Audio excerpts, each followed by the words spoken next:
দল সাফল্য পাওয়ার পরেও মিরাজকে অধিনায়কত্ব থেকে সরিয়ে দেওয়া ঠিক হয়নি।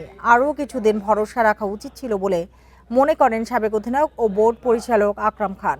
বলছেন, শান্তর মতোই মিরাজের সাথে আচরণ করেছে বিসিবি।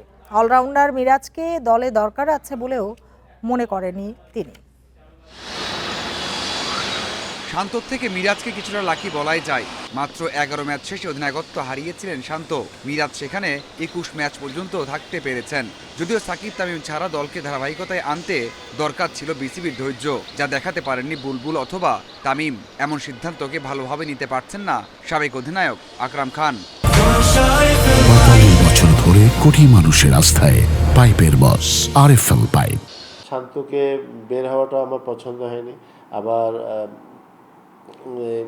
আমাদের মিরাজের আপনার এত তাড়াতাড়ি ওকে মানে পরিবর্তন করাটাও কিন্তু ঠিক হয় না। কারণ আপনি যাকে যে দায়িত্ব দেবেন ওকে দায়িত্ব পালনে তো একটু সুযোগ সুবিধা সময়টা দিতে হবে। সেই জিনিসটা আমাদের একটু ঘাটতি আছে। মিরাজের পারফরমেন্সে আরও উন্নতি চান বিসিবির সভাপতি। যদিও ব্যাট ও বলে এই সময় পারফরমেন্স আগের থেকে ভালো হয়েছে। সামনে কি তাহলে দল থেকেই বাদ পড়তে যাচ্ছেন এই অলরাউন্ডার? খুব ভালো একটা উঁচু মানের প্লেয়ার। কেন বলছি, ওর কিন্তু পার্ট কিন্তু তিনটা আছে। আপনি দেখবেন অনেকগুলা ম্যাচে সে কিন্তু অনেক ইম্পর্টেন্ট রান আউটও করেছে। He is a good fielder, number 1।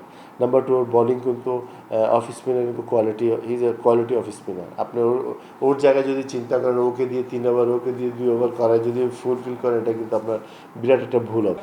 লিটনের জন্য কাজটা সহজ হবে না, তবে টি-20 দলের অভিজ্ঞতা কাজে লাগাতে পারলে গুছিয়ে ওঠা সম্ভব। যদি না পারেন তাহলে কি আবারও বদল আসবে নেতৃত্বে? আমাদের পেশেন্স অনেক কম। আপনি যদি দেখেন, আমরা সবাই সব ম্যাচ জিততে চাই। কোনো ম্যাচ যে আমরা এক্সপেরিমেন্ট করবো সুযোগ কিন্তু আমাদের থাকে না। সো এই পারফরমেন্সের উপর কিন্তু সব কিছু ডিপেন্ড করে। আপনি দর্শক থেকে শুরু করে বোর্ড প্রেসিডেন্ট পর্যন্ত কিন্তু পারফরমেন্সকে কিন্তু খুবই মূল্যায়ন করছি, যেটার জন্য মানে ক্রিকেটের পরিবর্তনটা বেশি হচ্ছে। বাট আপনাকে তো মানতে হবে যে আপনি ম্যাচ খেলবেন, আপনি হারবেন, আপনি জিতবেন, বাট আপনার ক্রিকেট ইমপ্রুভ হচ্ছে কি না। শুধু রদবদল করলে যে আপনার ক্রিকেটটা ইমপ্রুভ হবে তা না।